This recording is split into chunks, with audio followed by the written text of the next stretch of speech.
It's only entertainment. Welcome back to the Talking Hedge. I'm Josh Kincaid, capital markets analyst and host of your cannabis business podcast. Today we've got Chris Jones. He's with Cannabis XPress, the founder of Cannabis XPress. We're going to talk about everything that is the Canadian marketplace, retail, behavioral changes, and all of that. But I want to introduce Chris. So thanks for being with the Talking Hedge. Chris, how are you? Hey Josh, thanks for having me. Doing well. How about yourself? Doing good, man. Just relaxing after 420. Quite the week, quite the year. Tell us a little bit about yourself, how you got in the industry, what is Cannabis XPress, all that good stuff. Great. So I'll go back a couple of years. So while I was doing my MBA, I was looking for a job. And at the time, around 2018, 2017, there wasn't a lot of cannabis opportunities aside from, large cultivation companies. So then I found a company called Origin House. So it was publicly traded, offices in Toronto, and they were looking for someone to join the team. So I joined there. I was there for close to 2 years. And while I was there, we bought 5 companies, mostly in the US. So I was traveling back and forth from Canada to the US, looking at different companies in California to buy, ranging from cultivation to distribution, manufacturing. And then from that, we acquired a retail company, vape retail company in Canada, in Ontario, the largest vape retailer at the time, called 180 Smoke. And the plan with that acquisition was to convert as many of the retail vape stores into cannabis stores. Then I went on to, we ended up doing a deal with one of the first round lottery winners in Ontario. So Ontario, originally they were gonna have an open market system. Then they changed it to government run stores. Then they changed it to a lottery based system where there, you'd pay a little bit of money, you'd enter in your name, some information, and then you'd wait a month, and then they would announce the winners of the lottery on who could actually get the license to open up the store. So we did a deal with one of the first round winners, and then from that, made a lot of relationships with the licensing body, the Alcohol and Gaming Commission of Ontario. And I saw a lot of opportunity in opening up cannabis retail stores. Then our company, the one I worked for at the time, was acquired by a much larger US multi-state operator called Cresco Labs. So when that deal was announced, it was the largest US M&A transaction at the time. So it was about 1.1 billion, the total deal size. So from that, obviously companies while you're being bought yourself. So a lot of the deal flow gets put on hold while you're going through the buying and integration process. So then I saw an opportunity to start opening up retail stores in Ontario, because the government, from having a first lottery, then a second lottery, they changed it to a first come first serve process. So when that was announced, I decided that I thought it would be a good idea to start a new company and apply for some of these licenses. So I applied for the license at the beginning when it first opened up, the first day, and applied for that. Then I had a couple months before the second license application went in. So basically in Ontario, how it works is there's 2 different licenses you need. So the first license is called the retail operator license. So that one was the first license that opened up for anyone to apply to. It's basically a license that gives you the ability to open up to 75 stores in Ontario. Then we had about a 3-month window before the second license application opened up, which is called the Retail Store Authorization License. And that is the site-specific license. So basically, if you have a corporation, you need the ROL, the first license. And then for each individual location that you want to open, you need to apply for an RSA, the Retail Store Authorization. So during that time, I raised close to $1 million from a public company and a group of private shareholders. So I raised $1 million, opened up 4 of the first approximately 100 retail stores in Ontario. Our run rate at the time was close to 15 million. Hired about 30 people, and this is all from home during COVID. Which is pretty crazy. So I decided our part of the strategy was to avoid opening up stores in Toronto, just because of how competitive I thought it would be, and because of mostly competition, and the fact that a lot of the landlords think that, you're opening up a cannabis store, you must have a lot of money, we're going to charge you, double the market rate. So I avoided Toronto for those two reasons, and opened up, the second store. So the second store in Barrie, the first store in a town called Innisfil, the first store in a town called Bradford, and then another store in Barrie. So I opened up the four, and then my partners at the time made me an offer to buy me out. So I sold my ownership back to the company and group of private investors that originally made the $1 million investment in the business. So I sold that back to them a couple months ago in September.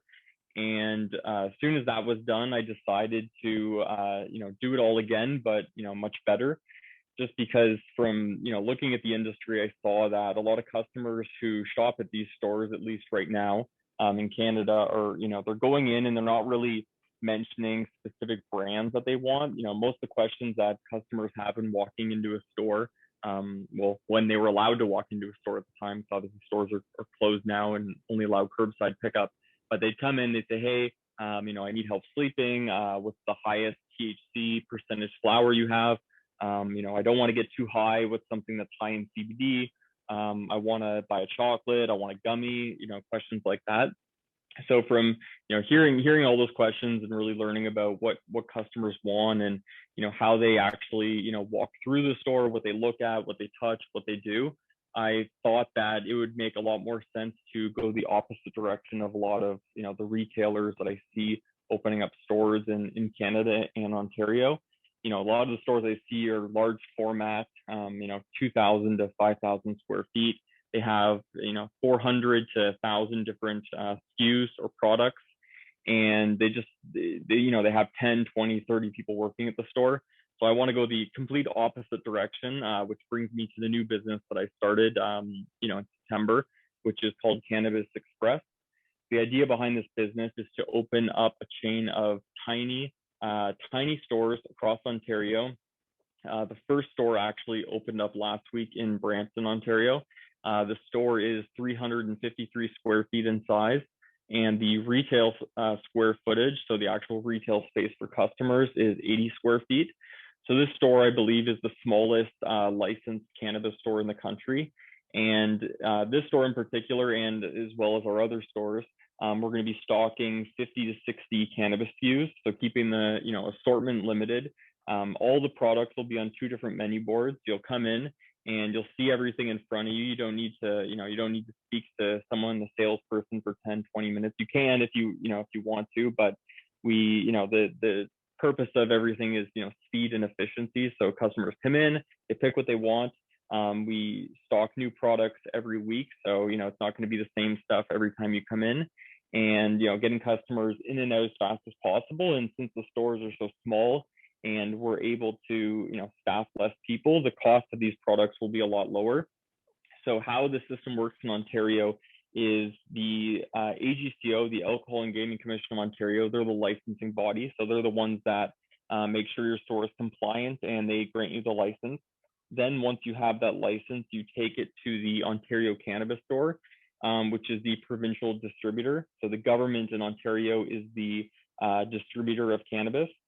So you go to them, you say, hey, here's my license. You go through an onboarding process, and then every week you have access to their online portal where you can see what products are in stock, and then you put in your order.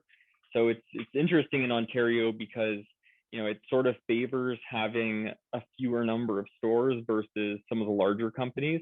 So if you think about traditional retail, you'll have companies like, for example, Walmart. They have a lot of stores, they purchase a lot of products, same with, a Costco, where they get volume discounts because of how much product they order. So for cannabis in Ontario, it's completely the opposite. If you have one store or 100 stores, you're paying the exact same price for product. So you don't get volume discounts depending on, how many stores you have or how much product you're ordering. So that system, favors companies that have, less than 5 stores. But then obviously when you have, a lot more stores, it's, not the best. But being able to, keep costs as low as we are, we're able to then pass that, those savings on to the customer. So we can actually, charge less for the exact same products that you would go into, a store that, is worth $1 million. that the people spent on it and, buy those same products for less. So right now, we have the first store in Brampton that just opened up a week ago. And then we have our next store opens up in a town called Uxbridge this summer. And then we have 2 other stores in Wasaga Beach and Hillsdale also opening up this summer. So we'll have four stores open by the end of the summer. And then the plan is to get 10 stores open by the end of the year. So right now I'm very focused on opening up these stores, keeping costs down as low as possible, and then passing those savings on to customers when we do open up. Mm-hmm. That's great. There's quite a few different opportunities up in Washington State, where I'm located at, where we have, like you mentioned, 2,000 SKUs on the wall, and it's daunting. So for people to go in there and try to figure out what they want is crazy. Versus, shoot, I want to show you this. The smallest dispensary that we have in Washington State is a couple hundred feet. So looking at this log cabin, I was just here at this dispensary here in the middle of nowhere. And what I noticed is there was 2 older women that were in the store. And then I was charging my car. There's actually a charging station right here too. And while I was there for an hour, there was only 2 other people, both of them also older women looking at cannabis products. So there's an opportunity to have a small store in the middle of nowhere and still make money.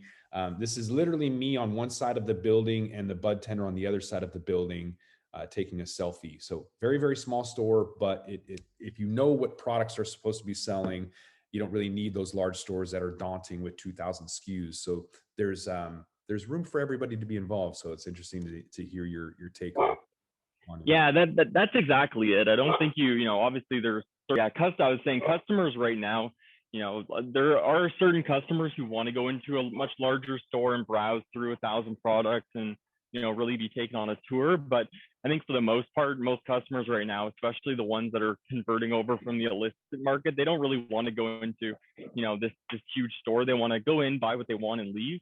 And then even looking at now with, COVID and the lockdowns and people not even being allowed in these retail stores, it doesn't make sense at all for people to be building these gigantic stores and then, the customer can't come inside. So some of the locations I'm looking at right now will just be pickup only.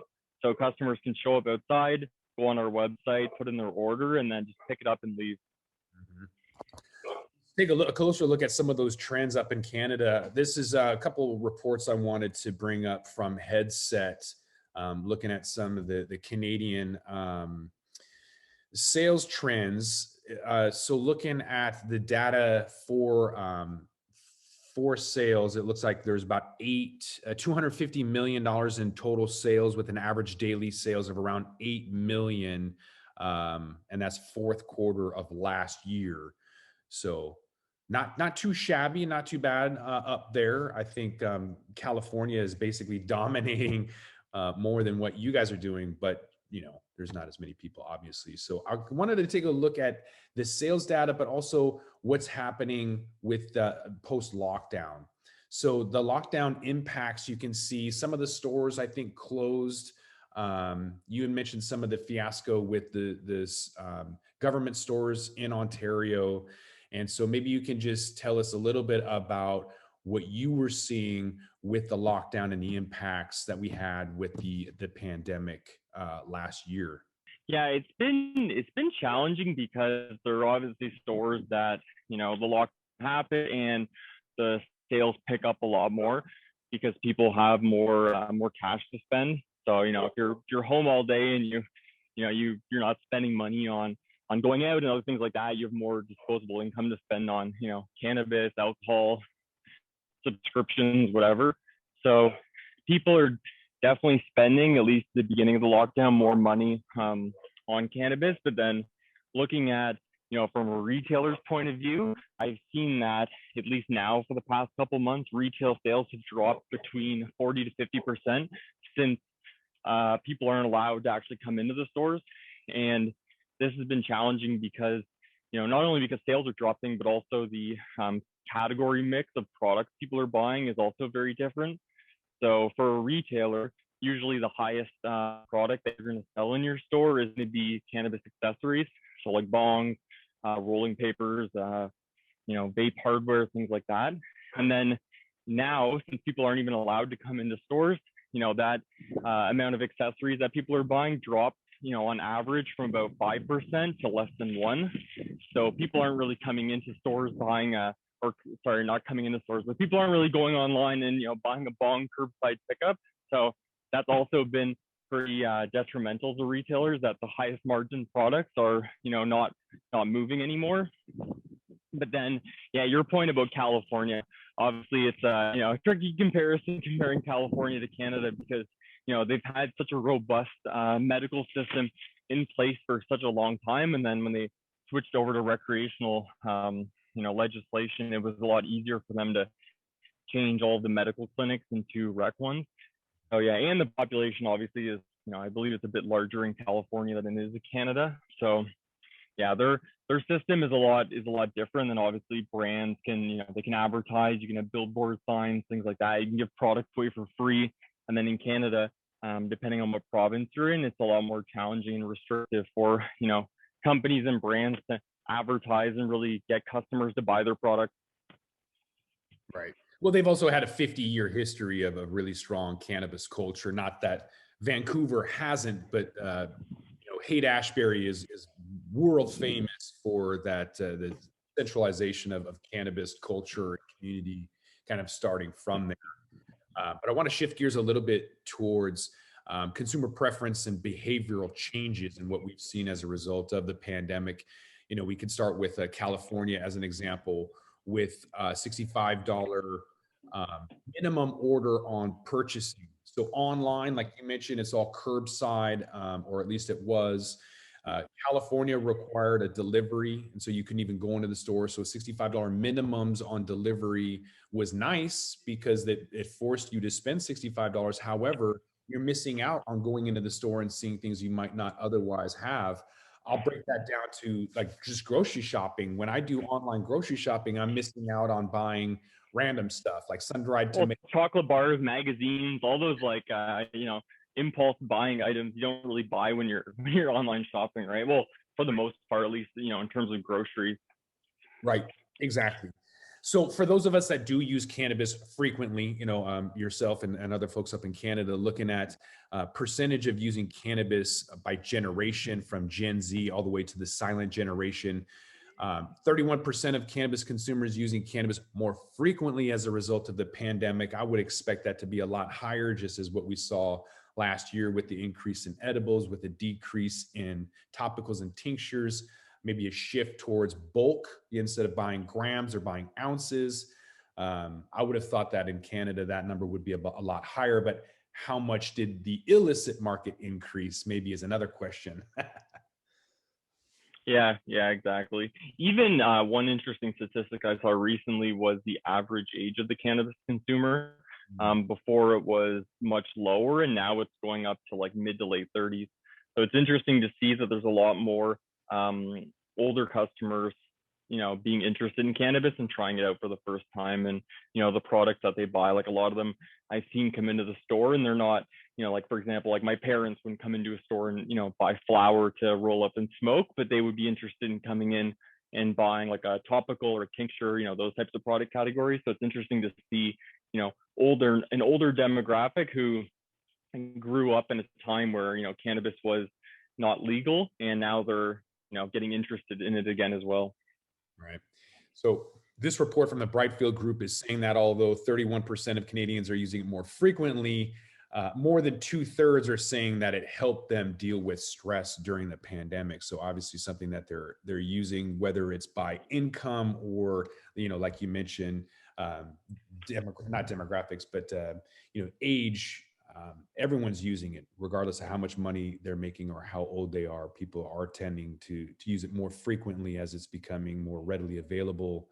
2.0 has been out for over a year as people are switching from flower to concentrates, edibles, everything else, and usage rates are definitely going up by generation. So to your point, Gen Z is going up 41%, all the way to the silent generation, increasing their use 10%.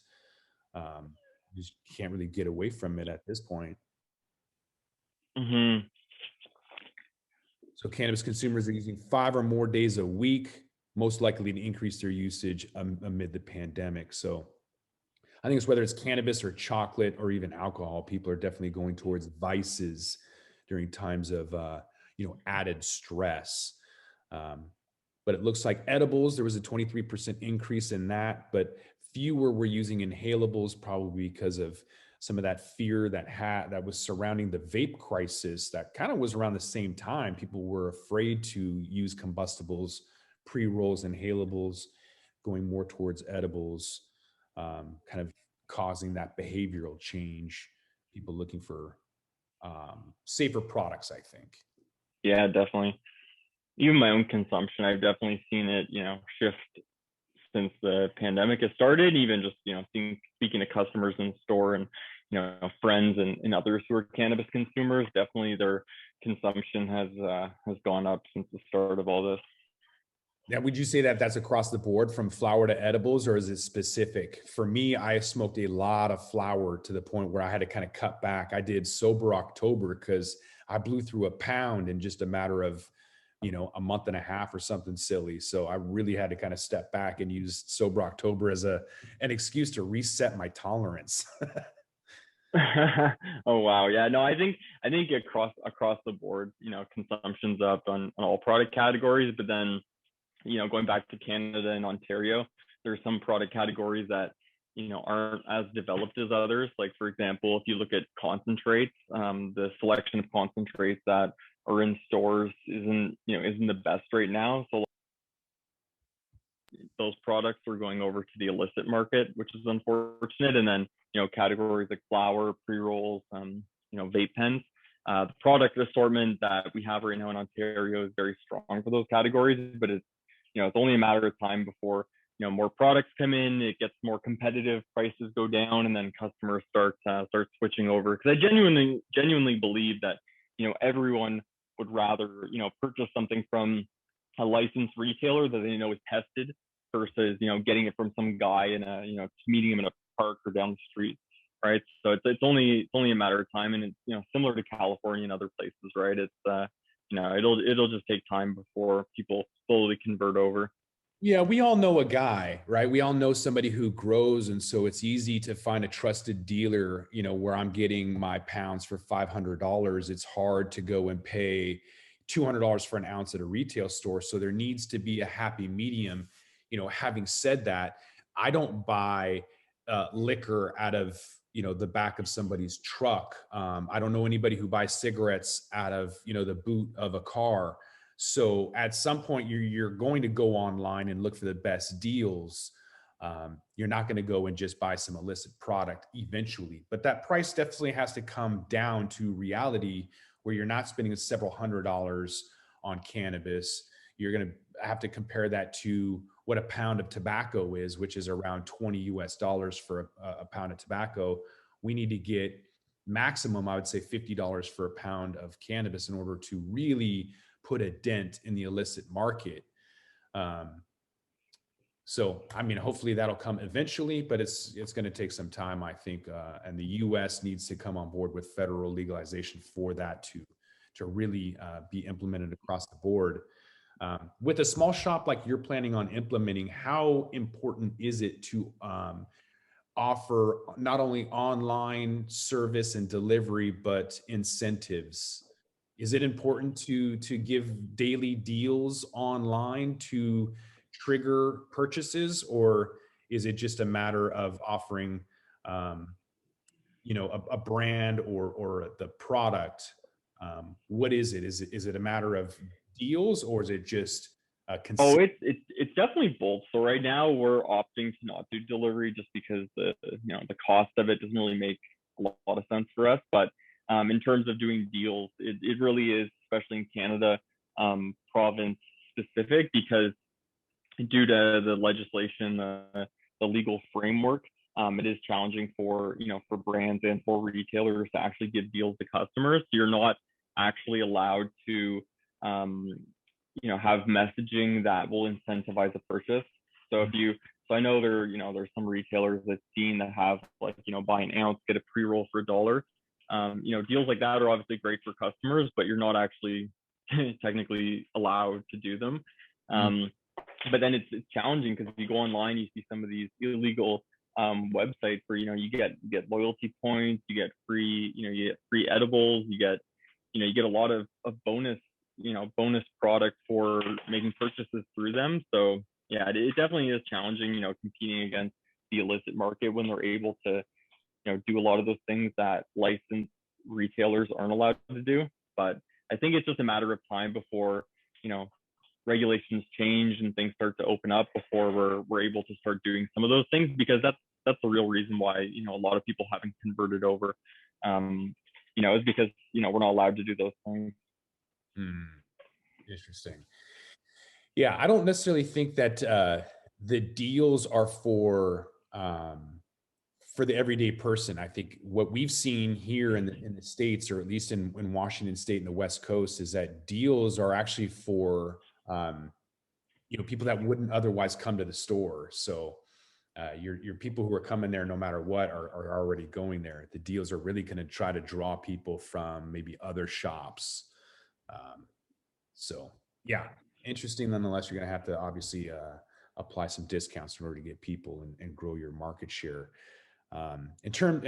Speaking of market growth, looks like cannabis in 2020, last year market grew 118% despite the pandemic. So another Brightfield report here showing that growth being driven by an increased retail openings. So this isn't really based on same store sales, but just finally getting some stores to open up. I know Vancouver was really slow to that. Can you speak on why Vancouver and Ontario were so slow to roll out? And I'm curious if Hell's Angels has anything to do with Vancouver's slowness and rollout. Do they have a grip on the industry, or is that just fiction? Vancouver's an interesting place because I think a lot of the illegal cannabis that's grown in Canada does come from BC, from Vancouver. So I think the illicit, illegal growth of product and availability is pretty big in Vancouver. So that's number one why a lot of retail stores haven't opened up and the market hasn't grown as fast as most people would think. And then I think the second reason is the way they set up their licensing procedure.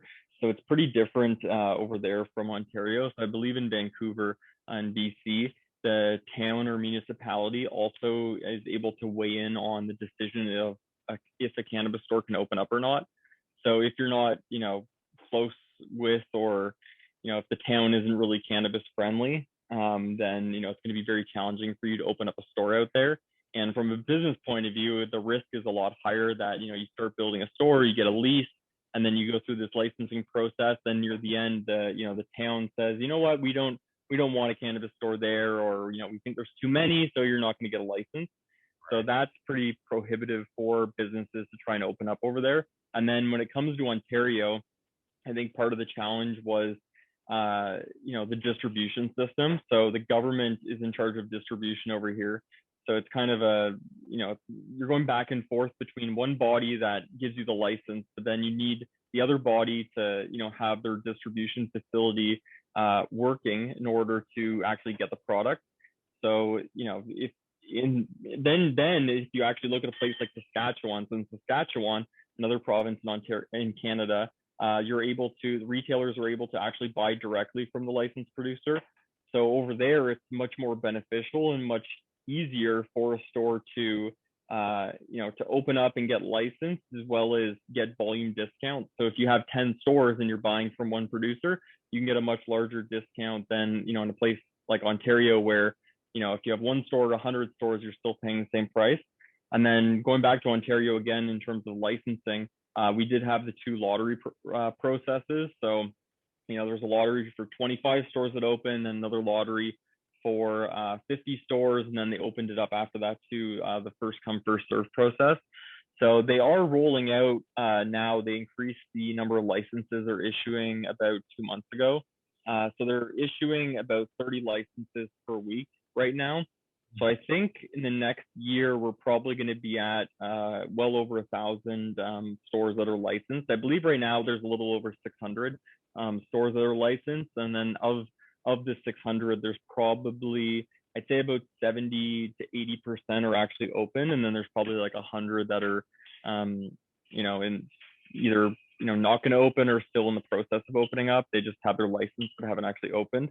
So the ramp up is pretty significant in Ontario. And then obviously due to COVID, people who wanted to open up 10 stores are probably now thinking about they're only going to, open up 5 stores just because of, I think their revenue forecasts were a lot higher pre-COVID than obviously now. Yeah. So we left off, we were just talking about you thinking that there was going to be a reduction in the number of store counts because of the anticipation of higher revenues from stores is probably also coupled in with excessive costs of goods and an increase in capital expenses that maybe weren't thought of initially. But I'm wondering where you think that might turn with potential mergers and acquisitions. I've been saying on the podcast for a while that there's going to be a lot of consolidation and or capitulation for companies that don't want to but have to. We've already seen Tilray and Afria, Hexo acquired Zenabis, Fire and Flower acquired the Friendly Stranger chain of retail stores, and Flyer acquired Terrace Global. I'm assuming that's just the beginning of it, especially if U.S. federal legalization happens and we're already growing for $1.30.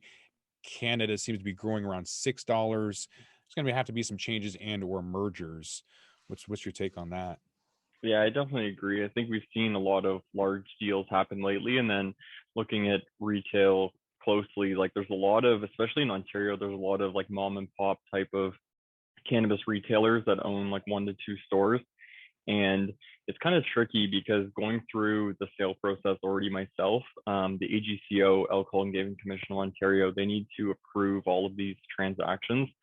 So the timeline can end up being over a year for some of these transactions to be approved. And the legal fees, and time you have to wait ends up really weighing on some of these deals.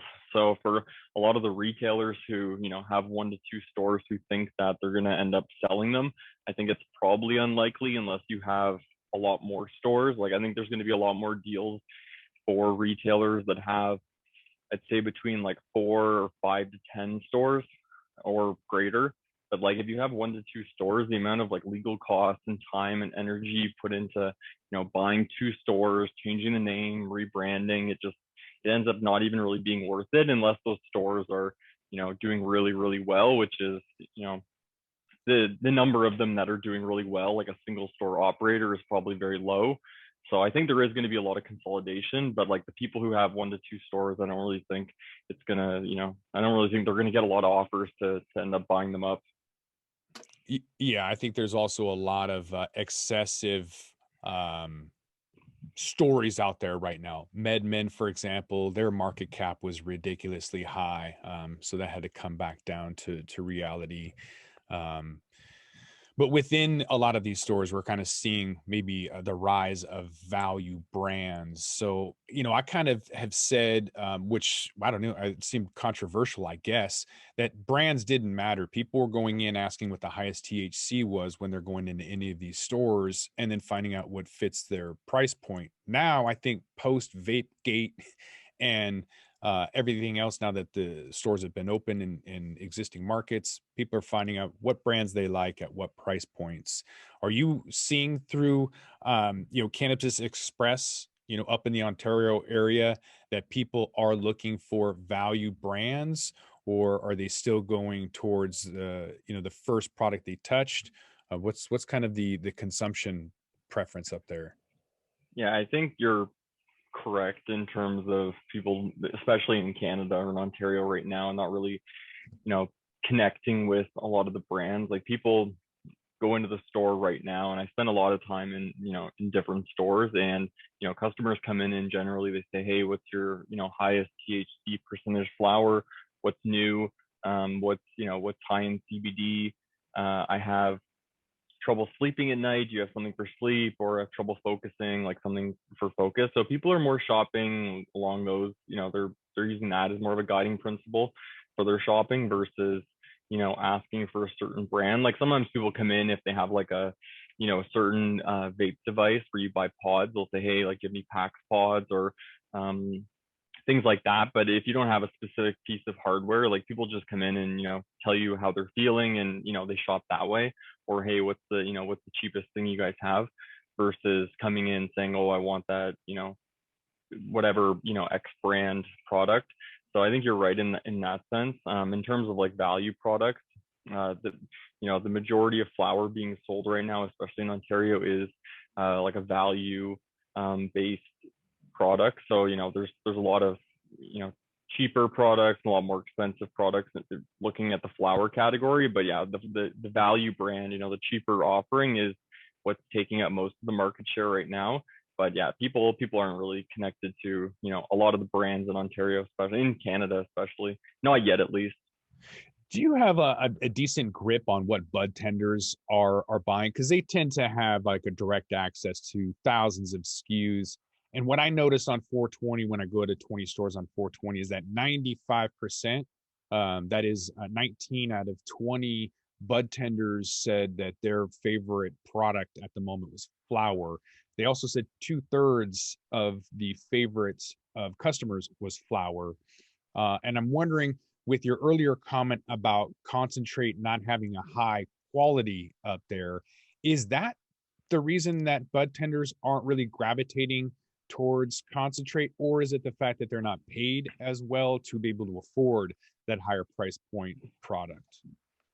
I think it's a bunch of different factors. Like for example, in Canada and Ontario right now, there isn't a lot of selection for concentrates. So when we do our ordering each week, we get like a list of all the products that are in stock, and then we put in our order. So there's not a lot of concentrates available. And then obviously, like as a retailer myself, I look at what the bulk of products people are buying, and yeah, it still is flower, flower and pre-rolls and vape pens, and you go down to edibles, and then concentrates, topicals are near the bottom. So yeah, we obviously don't order a heavy amount of those just because the bulk of sales is in the flower category still. But obviously looking at more mature markets, like over time, people are gravitating more towards non combustible products, so like vape pens and edibles, things like that.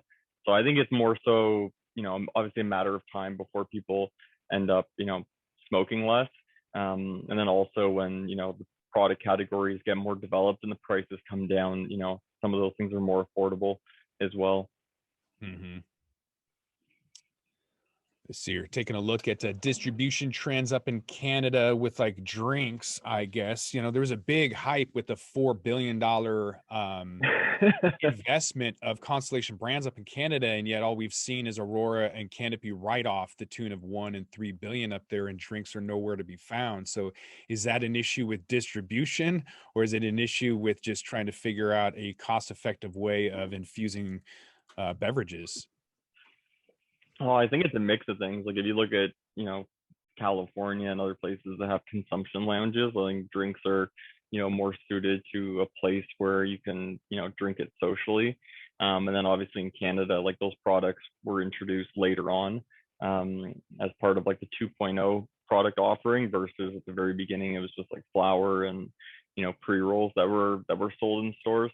So yeah, I really like the beverages, but it still does account for a very small percentage of the market. And then as well, it's seasonal as well, right? Like in the summertime, a lot more people buy drinks than in the wintertime. And then also looking at what area the store is in. Like for example, I had some stores that were north of north of the major city where I'm at in Toronto, and drinks were selling really well there, versus one of my stores in a different city right now, drinks aren't selling as heavy. So it really depends on seasonality as well as the customers around that store. But yeah, drinks definitely didn't take off as well as a lot of people thought they would. Unless it's coffee, and then it's all year round, whether it's cold brew, iced coffee. But you know what's funny is we don't have coffee up here in Washington. It's too expensive. You go to Portland and it's available in small batch Like sizes. infused coffee? Yeah, grab and go. I'm not talking about K cup because if you're a coffee snob, that's not real coffee. I'm talking about like real coffee. Oh, Uh, nice. so yeah, if you have a cold brew or anything like that available in Portland, but not here at the home of Starbucks, because again, it's just too expensive for an in-state manufacturing process. It's going to require going across state lines. The ability that you have up in Canada, albeit a smaller market, at least you're able to kind of grab the whole market, whereas here it's just too expensive to try and do that. Oh uh, yeah. Yeah, that makes sense. So cannabis markets, let's look at some crystal ball predictions, take a look at headsets, total sales in the US and Canada, and see what will happen moving down the line. So from the US and Canada, looking at in terms of estimated annual sales volume, obviously, I mean, with the help of California, that pretty much skews everything. Fifth largest GDP in the world down there in Cali. Um, but Canada, not too bad. Looking at maybe like what is that, 5 billion maybe next year. Yeah, so the market obviously, yeah, California is obviously the biggest marketplace in the world for cannabis. Yeah, Canada is, not that far off in terms of, I guess, comparing it to California when the populations are Right. pretty similar to each other. Yeah, that is kind of funny that all of Canada is trying to catch up to California. But in terms of how much they're going to grow, Canada is going to account for about 32% of the estimated annual sales growth. Um, So sales growth, not how much they're going to actually grow. That would be interesting if they were going to go 32% of all of the cannabis, but it looks like their sales growth. That's not too bad. If they can get some international exports, it seems like Canada is being a little bit on the protection side, not allowing imports from Colombia. I think that's going to stifle the market a little bit. So as soon as they can kind of open it up, allow for some more exports to Germany, assuming they can get some higher quality concentrate and flour or whatever else they're allowed to export to places like Israel and Germany, that could help out Canada substantially.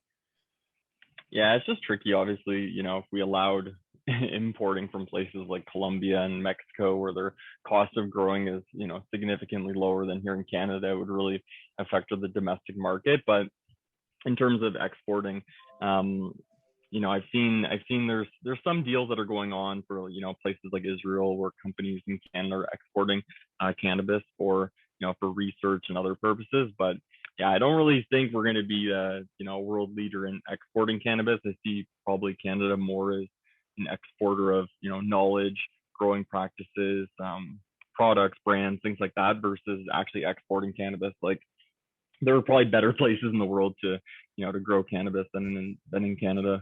Yeah, I would agree with that.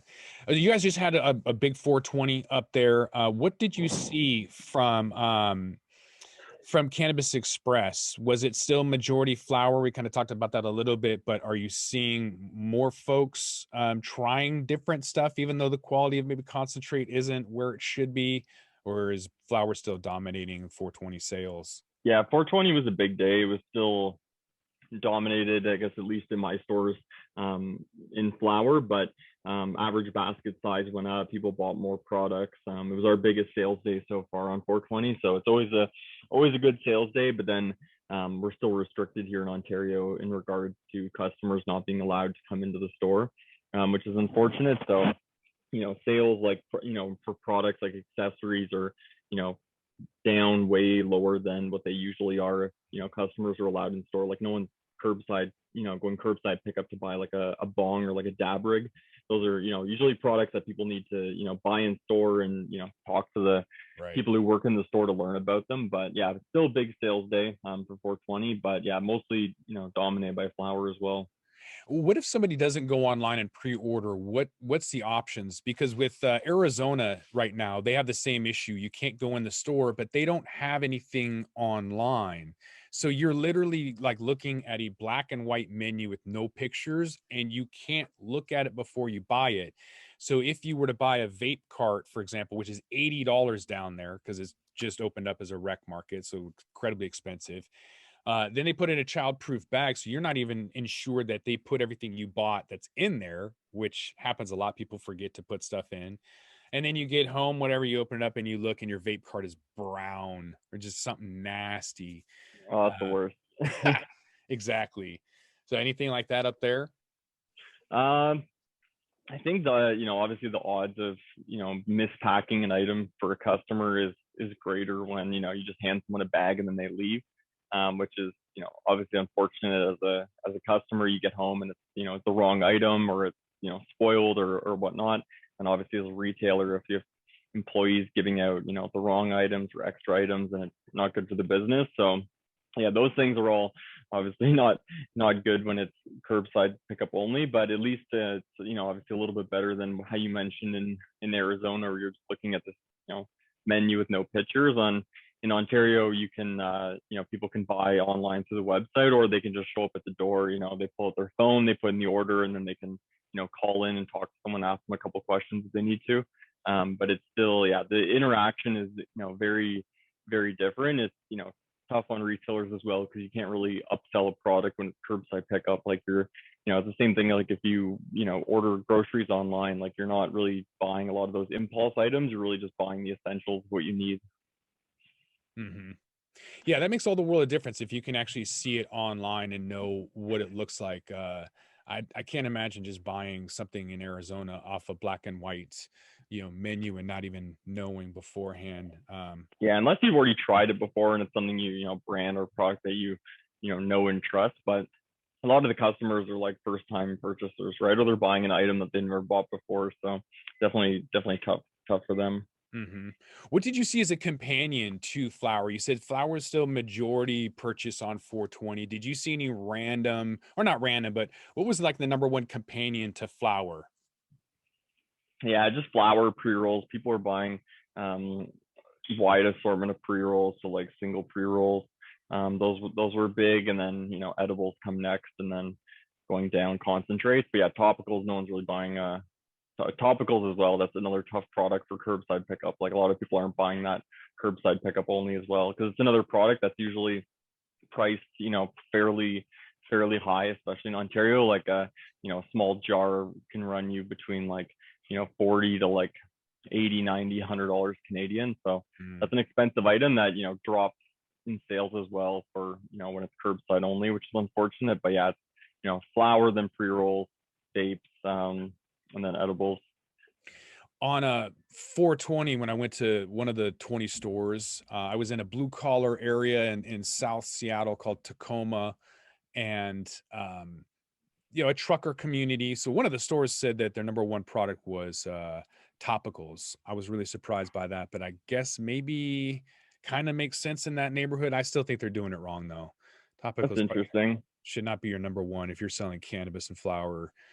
I just think it sounds kind of strange. I guess it depends on who their customers are. Maybe they're just stocking a lot of topicals, but I've never heard that before, that a store number one seller is topicals. It's interesting. No, I've been doing that for 5 years, and that was the first time. And so my immediate response is, you guys are doing it wrong.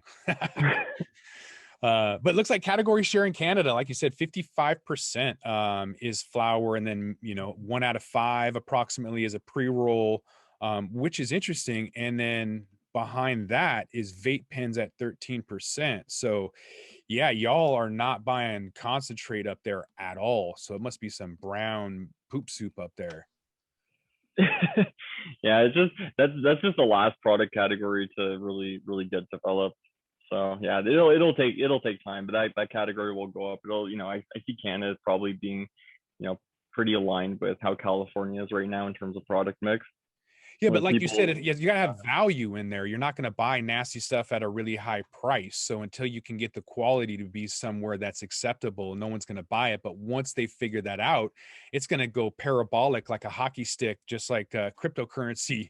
It's straight to the moon in terms of growth, sales growth. Oh yeah, those product categories will have big growth. especially once, consumption's permitted, which hopefully will happen in the next, couple of years. Beverages and things like that will increase as well. Yeah. What else are you anticipating? Are you going to be expanding into your stores with Cannabis Express? Are you going to be trying to be vertically integrated with the producer processor? I mean, what are your plans for 2021 and beyond?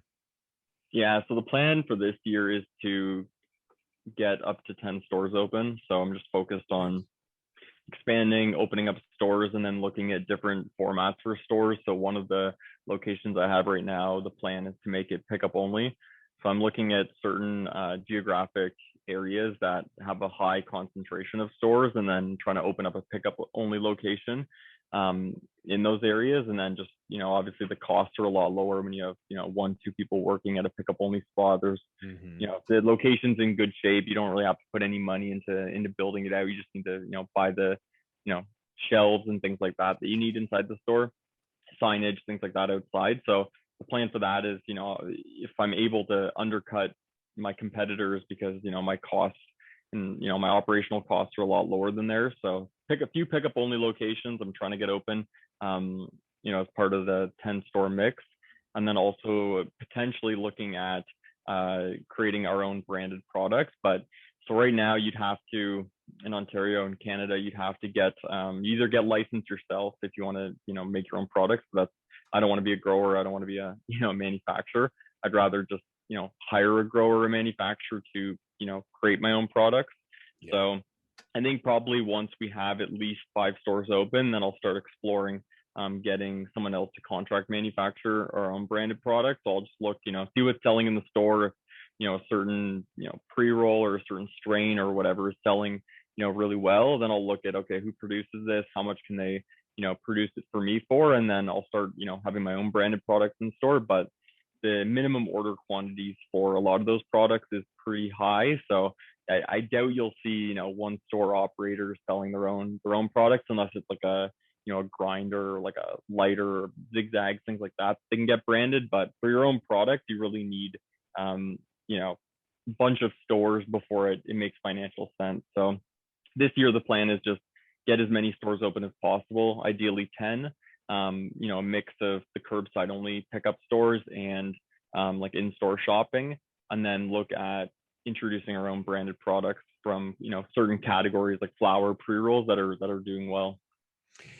Is your strategy for reducing overhead expenses, can that include vending machines and or drone delivery? Oh, here you can't do that. Yeah, no, I know in California, I was looking at that a while ago, vending machines, but yeah, you can't have any vending machines unless they're like, I think you could have it, but it would have to be in store. So the person would have to, have their ID checked, they'd get into the store, and then, you could potentially maybe have a vending machine, but it's kind of pointless. I think it's a waste of space to have that. And then obviously for delivery right now, we're only temporarily allowed to do delivery just because of all the lockdowns. So I think they'll probably, take delivery away eventually and then have to update the rules, because it was something that was implemented fairly quickly just because of all the lockdowns. But yeah, drone delivery, that could be something hopefully potentially in the future, but obviously you still need to, verify ID and, and all that. But have you seen that anywhere else, drone delivery? Are people working on it? Not with cannabis. Not for cannabis. No, I've seen some golf courses do like alcohol drone delivery on the golf course, but not. That's very cool. That's very cool. With your access to capital up in Canada, it's federally legal, and so I mean, tell me a little bit about the process for expanding 10 stores. Is that a friends and family round, something that we would traditionally have down here in the US, or are you actually going to banks for a loan, or do you have to go to a company like IIPR and do a sale leaseback option? How does it work? Yeah, it's like, it really depends on, what vertical you're in. So banks right now, there's only a couple, banks that deal with cannabis companies out here, and then there's some credit unions. But it is pretty challenging to get a bank loan unless you're, a publicly traded company. So that's probably off the table for most private operators. For me personally, for my business, it's more of like a friends and family round. So it was, a small group of shareholders that, all put in money. In terms of the IRPR, like a sale leaseback, those are more suited towards like, large scale like cultivation facilities. Like I haven't seen any sale leasebacks for retail as of yet. It's mostly like manufacturing and cultivation, and then most of those companies that end up doing them are also publicly traded companies. And then I guess generally speaking, in regards to access to capital, you see most of the U.S. cannabis companies are listed on the exchange here just because of the rules with banking and all that in the US. But there are companies that are just waiting to uplist and get off the Canadian Securities Exchange and list in the US, just because there's a lot more money, a lot more volume that can be done for their stock if they can list in the US. So I think eventually, when you guys change some of your banking laws, a lot of the companies won't really need to list in Canada. They'll just list over in the US. Right. Yeah. Interesting. So, are you currently looking for investors? Not currently. Like I think like we should be able to get up to 10 stores with the amount of cash that we have, and then obviously the stores should generate enough free cash flow to then continue expansion. But if we did need any cash, we would most likely just go to our current investor pool, and everyone could put in additional money if they needed to. But yeah, we're not really looking for outside investors right now, just because we have enough cash to get our stores open. We don't really need that at this point in time. But obviously, if the right person came around who had a mix of cash and expertise, then we would entertain it. But I'm not actively out there looking to raise money right now.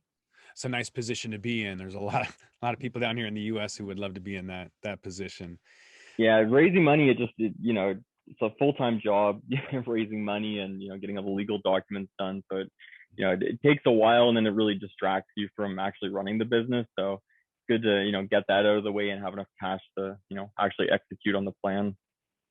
I hear that from every single person that raises capital. Is it's a full-time job, that's all you do, and it distracts you from everything else. So yeah, exactly. Good on you for recognizing that and focusing on what matters, which is generating some revenue and expanding, scaling, all of that good stuff. So over the last hour we've covered a lot. Is there anything that we left out that you'd like to cover right now?